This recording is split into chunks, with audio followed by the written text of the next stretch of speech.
since Minister has replied, whether it is true that the PM Jaswa Road from Shirui to Khayang Phung Thai is in a dilapidated condition, Honorable Minister has said no. Now I would like to briefly mention why it is not true. Some months ago, together with my friends, we visited this area. This area covers about 20 villages. 7 falls under my constituency, another 13 under Phungyar constituency. My constituency starts from Mapum, Jingsui, Ronchak, Sahampung, that is a subdivision headquarters, Roni, Khayang, and Phung Tha. It's about 100 kilometers from district headquarters. We were advised to bring only four-wheel drive because of the condition of the road. We took about 8 vehicles. We started in the morning at 9. We reached the last village, Phung Tha, at 9 p.m. It took us 12 hours to cover 100 kilometers. Out of 8 vehicles, 4 did not come back because almost half of the way we drove in four-wheel drive. That was the condition of the road. I did not emphasize more. When I reached those villages, the old people with tears in their eyes told me, my child, my son, can we see Blacktop Road in our lifetime? That is the word still ringing in my ear. I mentioned the other day, these villages are the sentinels of Manipur. They are the last frontier of Manipur. They guarded the Manipur border. They are all located on Indo-Myanmar border. So they are ancient villages. So I'm happy that ministers has given that by September this year, they will try to complete. I want some assurance from Honorable Minister, which I have lots of faith in him. Our Honorable Minister, Mr. Khemchan, is such a colorful, versatile person. When he came for Shirui Lily Festival, he tried to climb Shirui Peak with his, I think, pole dancing shoes. Actually, his wife stopped him halfway. Otherwise, he was ready to climb. So I have lots of respect for him. I'm sure he will stick to that promise that he will complete. He has assured me in the month of September that he will complete. That is what I want, his assurance. But these villages, I would like to remind Honorable Minister that they are really, really going through daily inconveniences just to come to TC headquarters. It is something they have to think many times because there are no vehicle in that area. In fact, I am planning to purchase some vehicle, maybe even second-hand used vehicle, so that those people can use as a subsidized transport. I am planning. But this road must be constructed at the earliest. That is the last frontier of India. Thank you, Speaker, sir. Honorable Member, na hangbibu the dilapidated condition high. But high riba PMJ Swai Lambi Khayang Phung Tha Shirui to Khaya Phung Tha si Khwaidagi PMJ Swai Yasang Lambi. It's long around 103 kilometers hangi. Package tarukni, package manga ama sagi road ni to package sama na bridge ni. High riba bridge si package sama si bridge belly bridge marine side. Aduga sagi yam negligence when hundoktra thambire ai to in no hai jab nimaram di lambi manga si amana 70% lore amana 60% lore amana 70% lore amana 60% amana kitang weak way 40%.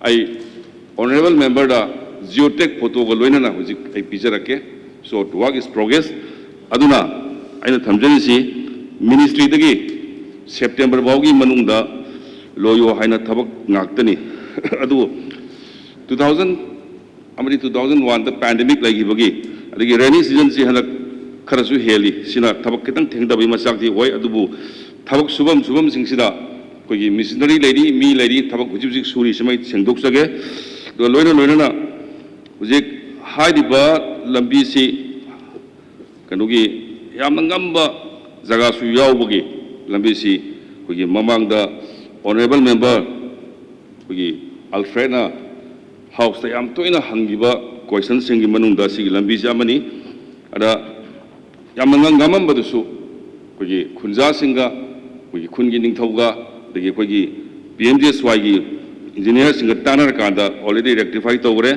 dugai hujik honorable member na yamna care tawjariba adugumba sigi siroi to Kongchopung village gi lambi si amuka ina repeat tawjare 103 km ni sigi details hujik thabak suri haibagi geotech yawbo photo se sinajage. Thank you. Honorable member Sri Ramuiba.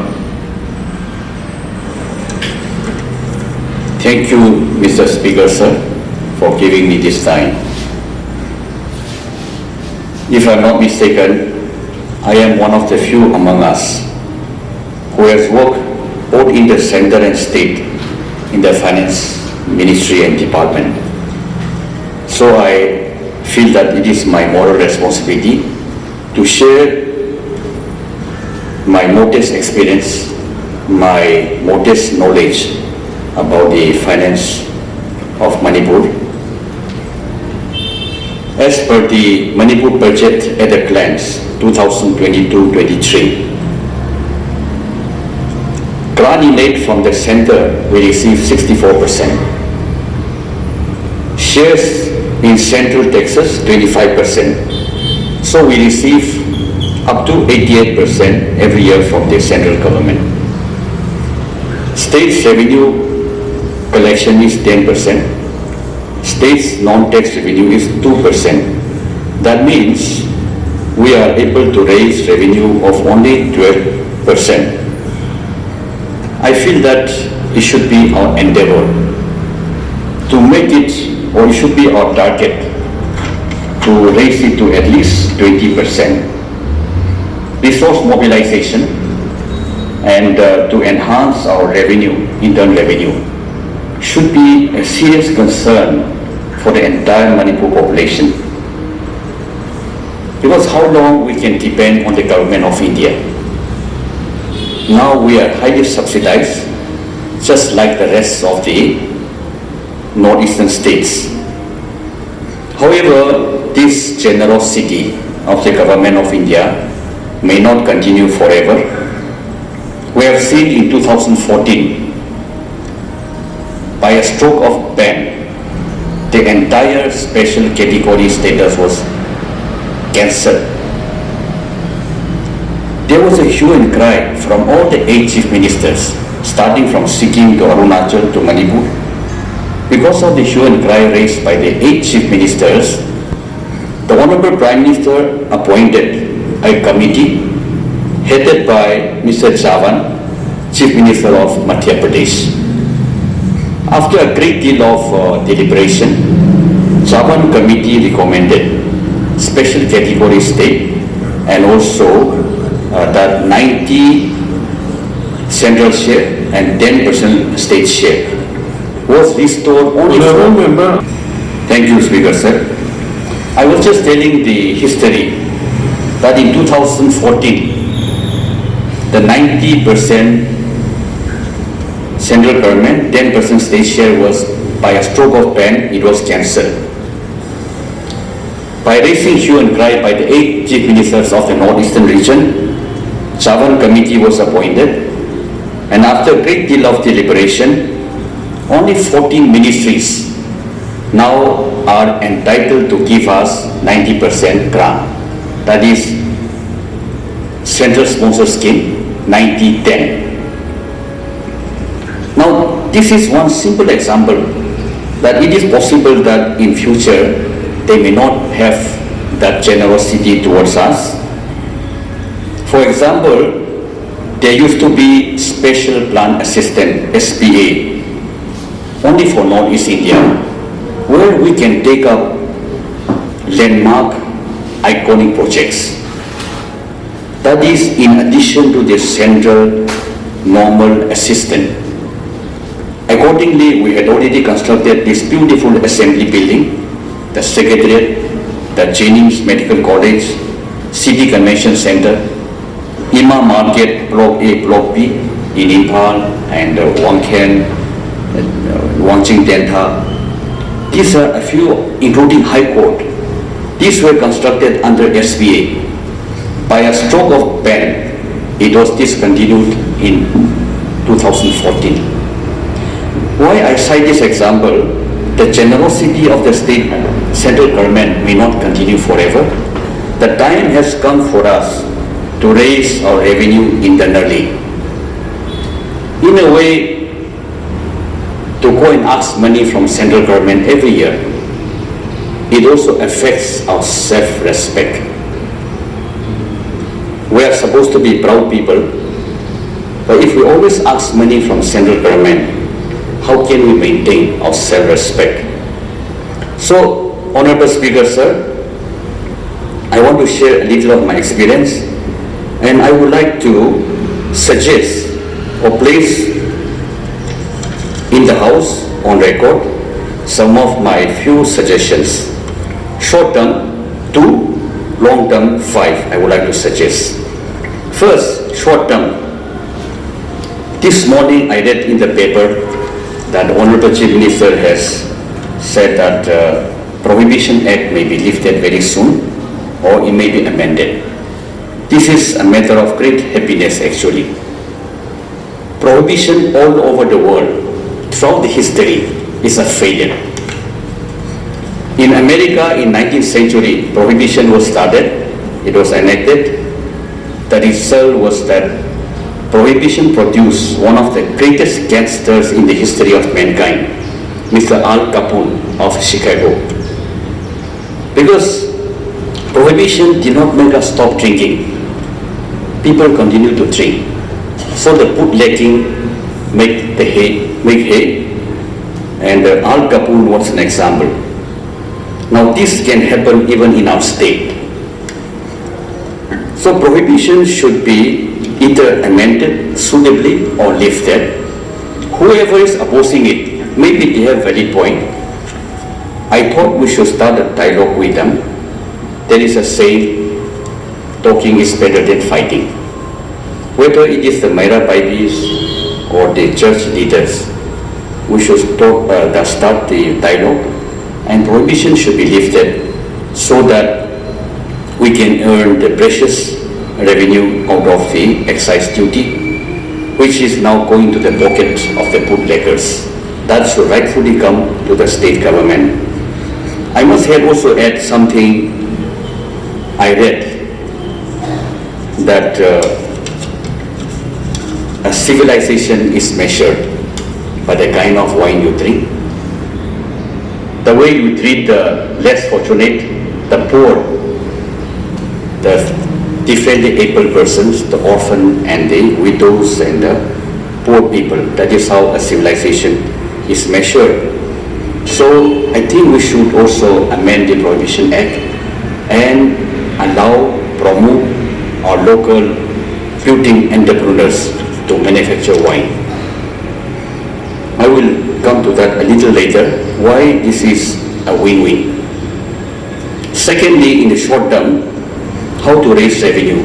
We must tighten our sale tax. Once upon a time, I had the privilege of serving the state government as sales tax commissioner.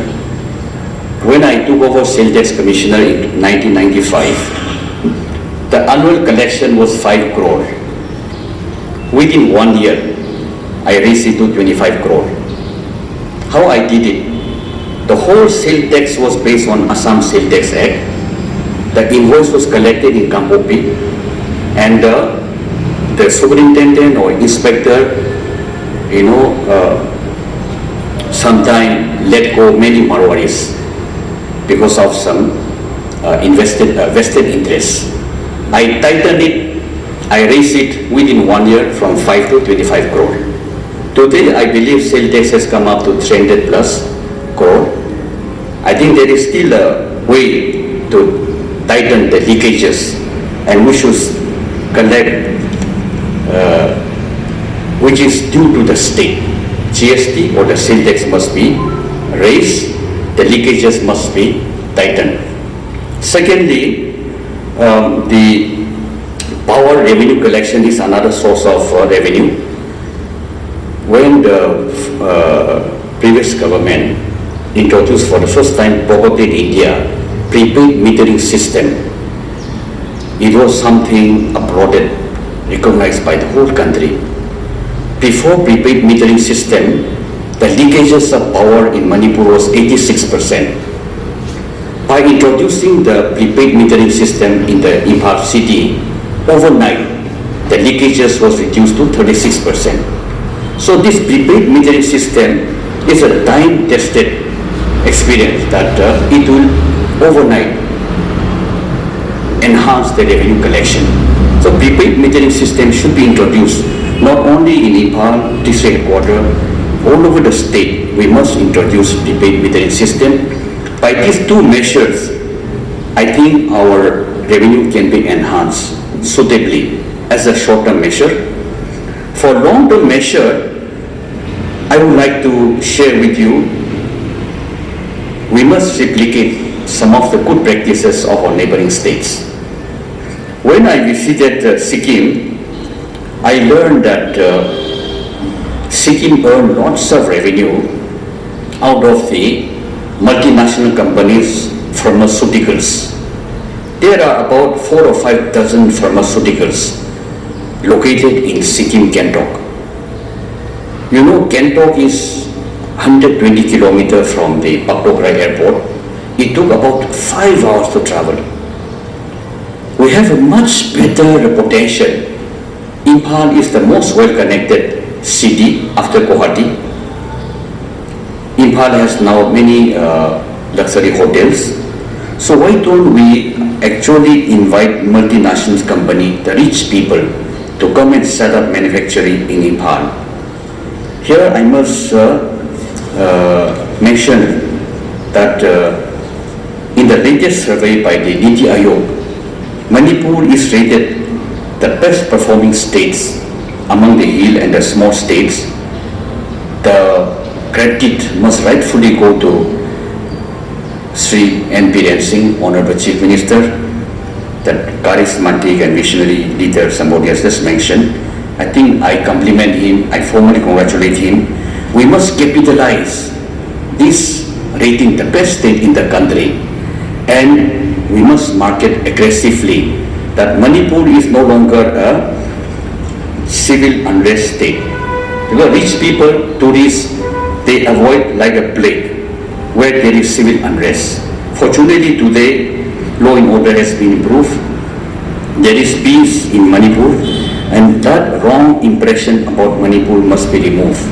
And we must attract these multinational companies, the private investors, to come to Manipur and invest. There is a saying, if we want lots of revenue, we must attract rich and famous. Rich and famous, they're precious. Most precious to them is time. They don't go to a place where there is no airport. We have the most now well-connected airport in Imphal.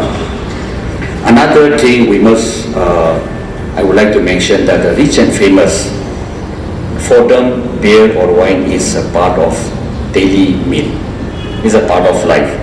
So this prohibition is not actually, a time has come to rethink, to revisit.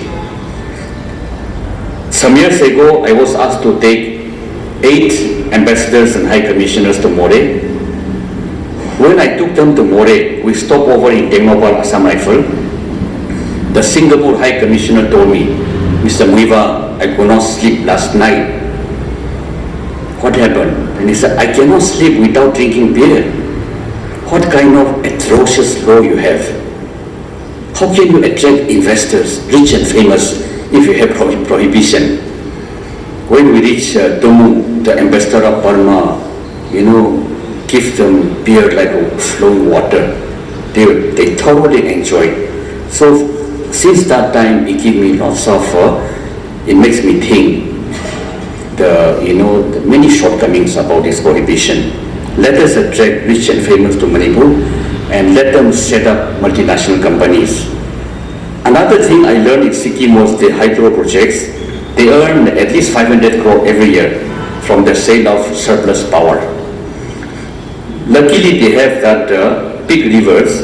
In Manipur, we don't have big rivers, but we can think about setting up small hydro projects, say 5 megawatts to 50 megawatts, which will not damage or spoil our environment. We can think about small hydro projects in all our rivers. Another thing I learned in Sikkim was that the brewery, they earn lots of revenue. There was one brewery, I just inquired local man, let me try that Denny Tengzomba's beer. Then they said, the demand is so high, it is not locally available. The demand for European countries is not even sufficient to meet. So I think the time has come for us to think by planting what they call barley and encourage building entrepreneurs, local Honorable member, brewery. tension Yeah, nila so I'm coming to the end of my, that I've just covered. The third one I learned from Sikkim is the tourism. Sikkim population is only 6 lakh, but every year they receive 18 lakh tourists. While in Manipur, my data is a little outdated. 3 years ago, we received only 1,50,000 compared to 18 lakh in Sikkim. So we must now capitalize that Manipur is now the best rated state. We have so much tourism population potential.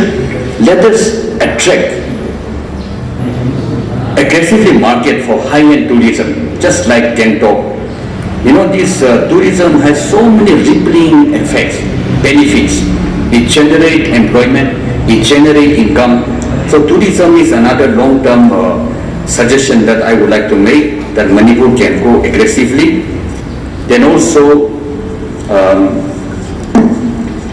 finally, I would like to suggest that let us market this Manipur, the best state in the entire Northeast, and attract the rich and famous and the rich private investors. Without private investors, it will be difficult to total transform our state. The government of India assistance is only incremental. At the most, it is 10% in a year. If we can attract the private investors, whether it is in mineral, whether it is in IT-enabled services. IT-enabled, I'd like to take a second. Manipur has a rich talent pool of IT, young people and women. You go to any IT-enabled services in the country, you will find lots of Manipuri boys and girls. The hospitality sector, the pharmaceutical sector, the education sector, we have a large talent pool of young people. So the private investors, let us encourage them to come to Manipur. It will have a rippling effect to generate employment, to generate income. These are a few of my thoughts that I should like to place on in the House as a general observation as to how to enhance our revenue and save our self-respect. Thank you, sir.